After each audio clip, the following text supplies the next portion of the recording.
All right, everyone, welcome to the very first episode of In Search of Energy Storage. I'm your host, and I'm so excited to kick off this new series with you all today. We're going to be taking a deep dive into energy storage, something that we all kind of take for granted. But it's truly fundamental to, well, like everything, Oh, absolutely. It really is woven into every aspect of human life. Yeah, and today we're going to go on this amazing journey, exploring everything from ancient techniques to the super advanced batteries that we use today. And before we even get to all of the human stuff, I think it's really fascinating to look at nature. I mean, nature has been, doing energy storage for millions of years. Oh, for sure. Like, think about squirrels, Yeah. hiding nuts away for winter, like their little energy Moguls. moguls. Yeah, exactly. Or whales Right. with all their blubber. Like, that's their way of storing energy to, get them through those long migrations or when food is scarce. It's really incredible how nature has just figured it all out. Yeah.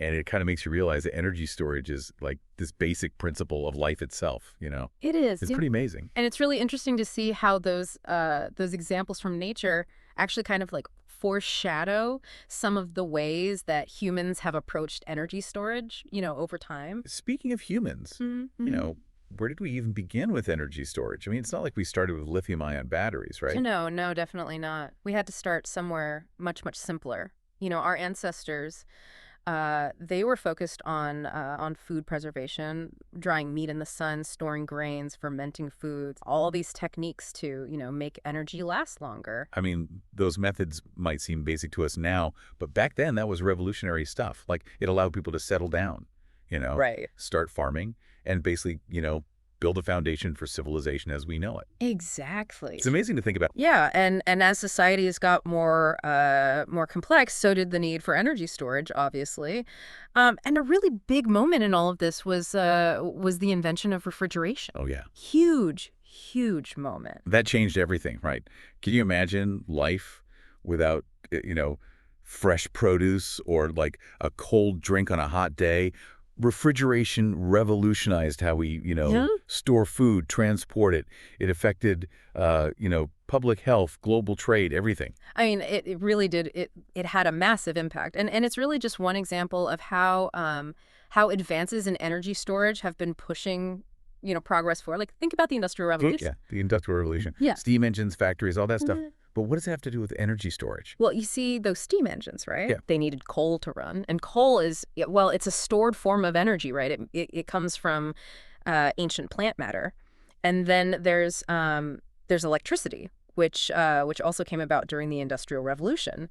And electricity, of course, needs batteries to, store and distribute all that power. Wow. Yeah, it's really fascinating how it all connects, from those early innovations all the way to Yeah. today's world where we rely on energy storage for, I mean, everything, our phones, laptops, even like the whole electricity grid, it all comes down to energy storage. Absolutely. It's really quite remarkable. It is. And speaking of remarkable, we can't forget about the real stars of the show here, right? Yeah. Lithium-ion batteries. They're a total game changer. Oh, for sure. I mean, they're everywhere, Yeah. But what makes them so special? What sets them apart from, all the other types of batteries? Well, one of the big things is that they have what's called a high energy density, which basically means they can pack a lot of energy into a pretty small space. Plus, they're rechargeable. They last a long time, which makes them perfect for things like, portable electronics. Like our smartphones, yeah. Right. I mean, who can even remember life before smartphones, right? Right. And it's all thanks to these tiny little lithium-ion batteries, And it's not just smartphones. Lithium-ion batteries, they're so versatile. They can power electric vehicles, even entire power grids. Whoa. Okay, now that's getting really interesting. Tell me more about, all those applications and the future of lithium-ion batteries. Well, I mean, we're already seeing them totally transform transportation, right? Yeah. Electric vehicles are becoming more and more popular, and the technology just keeps getting better. Which is amazing. I mean, they're quieter, they're more efficient, and they could really help us reduce our reliance on fossil fuels, Oh, absolutely. Absolutely. Yeah, it's a pretty exciting time. And lithium-ion batteries are also incredibly important for the transition to renewable energy sources, like solar and wind power. Yeah, that's right. Because, the sun isn't always shining. Yeah. And the wind isn't always blowing. So we need a way to, store that energy, right? Exactly. For when we need it. And lithium-ion batteries are, perfect for that. They can store all that extra energy from renewable sources and then provide a stable power supply even when it's, cloudy or there's no wind. It's almost like having a giant backup battery for, like, the whole planet. That's a great analogy. But, I have to ask, what are the environmental impact of all these batteries? I mean, they're made from, finite resources, right? That's a really important point, and we definitely need to consider the sustainability of lithium-ion batteries for sure. Sourcing the raw materials that can have big environmental and social consequences. We really need to make sure that the mining practices are, responsible and sustainable. So it's not just about the technology itself, but also about like taking a step back and looking at the whole picture, right? Yeah. The whole life cycle from, production to disposal. It's kind of Exactly, connected. And while there are, challenges, there are also some really promising solutions. Recycling lithium-ion batteries is becoming more and more viable, and researchers are always looking for new battery chemistries that rely on more abundant and sustainable materials. It sounds like this whole field of energy storage is like constantly evolving. Yeah. It's amazing. Before we move on to the next part of our deep dive, can you give us a little preview of what might be beyond lithium-ion? Like, what other cool innovations are on the horizon? Oh, definitely. Even though lithium-ion is, kind of dominating right now, researchers are exploring all sorts of alternative battery technologies and other ways to store energy. Like, what? Give us the inside scoop. What's next in the world of energy storage? Well, there's a lot of excitement around sodium-ion batteries. Sodium is much more abundant than lithium, so it could be a much more sustainable option. And then there's solid-state batteries, which could be, even more energy-dense than lithium-ion and potentially safer, too. Wow, it really seems like the future of energy storage is like wide open with possibilities. But for those of us who, aren't battery experts, Yeah. is there a simple way to understand all these different storage methods? Sure. I mean, think of it like storing water, Yeah. right? We have all sorts of ways to store water. Lithium-ion batteries are kind of like those sleek, modern water bobbles. Yeah. Compact and efficient. Sodium-ion batteries, maybe they're like those bigger water jugs, more Yeah. readily available, but not as portable. And then you have those really large-scale storage methods like pumped hydro storage. Pumped hydro. Yeah, it's basically like using water as a giant battery. Yeah. You have two big reservoirs at different elevations, and you pump water uphill when there's extra energy, storing it as gravitational potential energy. Right. And then when you need the energy, you release the water downhill, spinning turbines to make electricity. It's like a giant water battery. That's pretty cool. I'm starting to get a sense of just how diverse this whole world of energy storage really is. It is. It really is. And it's a world that's always changing, Yeah. always evolving, driven by, well, our need for more efficient, more sustainable, more reliable ways to, power our world. That's right. So before we move on to the next part of our deep dive, let's just take a moment to recap some of the key takeaways from this first part. We saw how energy storage is, this fundamental concept in nature, right? From squirrels and their nuts to whales and their blubber reserves. Right. And then we trace the evolution of human energy storage, from those early preservation techniques to the invention of refrigeration, which was like a total game changer. And then we dove into the world of batteries, highlighting the incredible impact of lithium-ion technology. Yeah. We even got a little sneak peek at what the future might hold, with sodium-ion batteries, solid-state batteries, and those amazing pumped hydro systems. But as we move forward, I want you, dear listener, to really think about this question. As we rely more and more on renewable energy sources, what role will energy storage play in ensuring a stable and sustainable energy future for all of us? It's a really important question, and it's one that's going to guide our exploration as we continue to uncover the wonders of energy storage.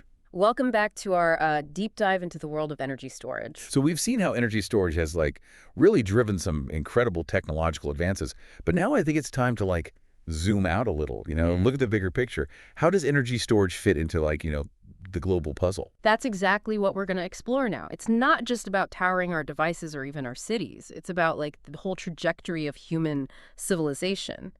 And that brings us to this crucial question. As we're moving towards a more sustainable future, What role is energy storage going to play in making sure we have, a reliable and equitable energy system? Yeah, that's a huge question. Where do we even start with something like that? Well, I think we got to start with the elephant in the room. You know, Right. climate change, burning fossil fuels has been a major contributor to, global warming.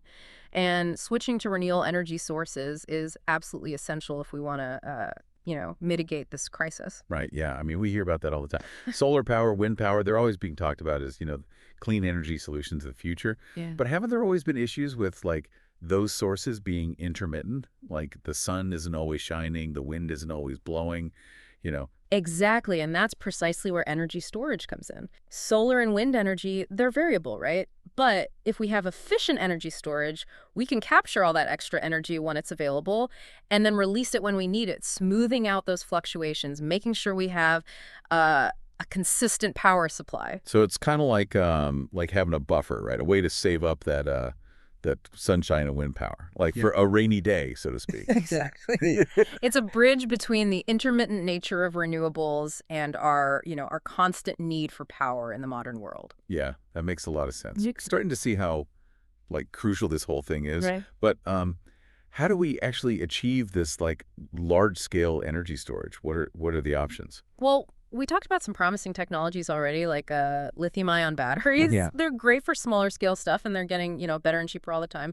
But for grid scale energy storage, we got to think bigger. You remember we talked about pumped hydro storage earlier? Oh yeah, the giant water battery thing. Exactly. It's a proven technology. It's been around for a long time, and it's really good for storing huge amounts of energy. But it does need specific geographical conditions. You need those two reservoirs at different elevations. Right. So it's not like a one size fits all solution. Mm. What are some other options for like storing energy on that kind of scale? Well, there's compressed air energy storage. Okay. That's where you use extra energy to like compress air into underground caverns. Yeah. And then when you need the energy, you release that compressed air to generate electricity. And then there are also hydrogen fuel cells, which can store energy in the form of hydrogen gas and then convert it back to electricity when you need it. Wow. So there's like a whole bunch of different energy storage options out there. But how do we decide which technology is the best for a given situation? That's a really good question. It depends on a lot of factors, How much storage do you need? Where are you located geographically? What are the costs? What's the environmental impact? It's complicated. Right. So it's not just about picking the newest, fanciest technology. It's about like finding the most sustainable and practical solution for each specific context. I Exactly. think so. And that brings us to another really important part of this whole conversation, the environmental and social impacts of energy storage. We have to make sure that our pursuit of clean energy doesn't end up, harming other important things. Yeah. Okay. I can see how this is getting pretty complex. What are some of the potential downsides we need to be aware of? Well, even with renewable energy technologies, there are still environmental impacts. Mining the materials for batteries, for example, that can, affect local ecosystems. And manufacturing batteries, that takes energy and resources. So we have to make sure those processes are as sustainable as possible. So even as we're trying to create a cleaner energy future, we have to be mindful of like the unintended consequences, right? Exactly. It's all about balance. Yeah. Getting the most out of energy storage while minimizing the negative impacts. And that means thinking about the entire life cycle of these technologies from production to disposal or recycling. So are you saying that like even as consumers, we have a role to play in all of this? Absolutely. Our choices matter. Being aware of the technologies in our devices, understanding how our electricity is generated and stored, advocating for responsible sourcing and recycling practices. These are all ways that we can contribute to a more sustainable energy future. I like that it's empowering to realize that we're not just like passive consumers of energy. We can actually be part of shaping how that energy is, generated, stored, and used. Exactly. It's a pretty cool thought. And as we move forward, it's so important to have these open and honest conversations about these complex issues. Energy storage, it's not just a technological challenge, it's a societal one. Okay, so we've covered a lot of ground here. The role of energy storage in the transition to renewable energy, the different technologies, the environmental and social implications. But I'm sensing there's like even more to unpack here. Where do we go from here? There's always more to explore. As we keep going deeper, we're going to encounter even more fascinating aspects of energy storage, its impact on geopolitics, its role in the global energy markets, and its potential to completely transform entire industries. Wow, this really is just the tip of the iceberg, huh? Energy storage is about so much more than just, batteries. It is. It really is. The world of energy storage is vast, and it's always changing. And we're here for the whole ride. Join us next time as we continue our deep dive into this amazing world. All right, welcome back to In Search of Energy Storage. Can't believe how much we've already talked about, from like squirrels and their nuts to those giant water batteries. And now in the final part, we're going even deeper. That's right. We're going to look at how energy storage connects to like some of the biggest challenges and opportunities facing us today. Ooh, okay, I'm definitely intrigued. What are these big picture connections we're going to be exploring? Well, let's start with geopolitics. Energy has always been like a major factor in international relations, right? And the rise of renewables, along with advancements in energy storage, it's shaken things up in some really interesting ways. Oh, wow. Now that sounds like a real game changer. Tell me more. Traditionally, countries with lots of oil and gas, they've held a lot of power on the world stage. But as we shift to cleaner energy, that balance is shifting too. So you're saying that countries leading the way in renewables and energy storage, they might become the new, like, energy superpowers. Exactly. Control over resources is moving away from those oil fields and towards the mines that produce the materials for batteries. And it's also moving away from pipelines and towards the technologies that allow us to store and distribute energy efficiently. That's a massive shift. It Mhm. makes you wonder how this is going to play out, globally. Will we see like new alliances form based on these new energy resources and technologies? Yeah. Will there be more competition or maybe more collaboration? Yeah, those are really interesting questions. And honestly, we don't have all the answers yet. But what we do know is that energy storage is becoming this key player on the geopolitical stage. It's influencing international relations, trade agreements, even national security. It's amazing to think about, how something like a battery can have such a big impact on the whole world. It really is. And the impact of energy storage goes way beyond just international relations. Okay, bring it back down to earth for us. How's energy storage affecting us, like in our daily lives? Think about your electricity bill. Traditionally, electricity prices go up and down throughout the day with like peak demand driving up costs during certain hours. But with energy storage, utility companies can store energy when it's cheaper and then release it when demand is high. So it's like evening things out, right? Yeah. Making electricity prices more stable and affordable. Exactly. And it also lets people become more involved in the energy market, which is pretty cool. Oh, I like that. How so? Imagine homeowners with solar panels on their roofs. They could store that extra energy and then sell it back to the grid when prices are high. Or think about communities creating microgrids with like shared energy storage. It could make them more resilient and more energy independent. That's such a an empowering vision. People taking control of their energy rather than just being, passive consumers. I love that. Yeah, it's pretty exciting. And that's just the start. Energy storage is also set to like totally revolutionize whole industries. Okay, I'm ready for some industry-shaking insights. What sectors are we talking about here? Well, we talked about transportation with electric vehicles, but we're also seeing energy storage transforming manufacturing, agriculture, even healthcare. Well, really? Give me some examples. Sure, in manufacturing, energy storage can help factories reduce their reliance on the grid. They can manage those peak demand charges better and even start using more renewables. So they can become more efficient, more sustainable, and maybe even save some money, right? Exactly. And in agriculture, energy storage can power irrigation systems, off-grid greenhouses, even livestock monitoring systems. It makes them more productive and more resilient to climate change. It's amazing how energy storage just seems to unlock all these new possibilities in so many different areas. It's not just about powering our devices, it's about, empowering people and changing whole systems. I like that. That's a great way to put it. Energy storage is like this catalyst for innovation, a tool for sustainability. It's really driving positive change all over the place.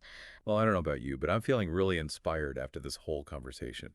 We've learned so much from, those clever squirrels to the potential of energy storage to reshape geopolitics, transform industries, and empower individuals. It's clear that energy storage isn't just about technology. It's about human ingenuity, resilience, and our search for a better future. I couldn't agree more. I'm really excited to see what the future holds. Me too. The world of energy storage is constantly evolving with new discoveries happening all the time. It makes us think big, embrace the complexity, and really imagine a future where energy isn't just something we use, but a force for positive change. And on that note, we encourage you all to keep learning about this amazing field. Read, research, ask questions, and be a part of the conversations that are shaping the future of energy. Because at the end of the day, the future of energy isn't just something that happens to us, it's something we create together. Thank you so much for joining us on this journey. Until next time, keep exploring, keep asking questions, and keep imagining the possibilities.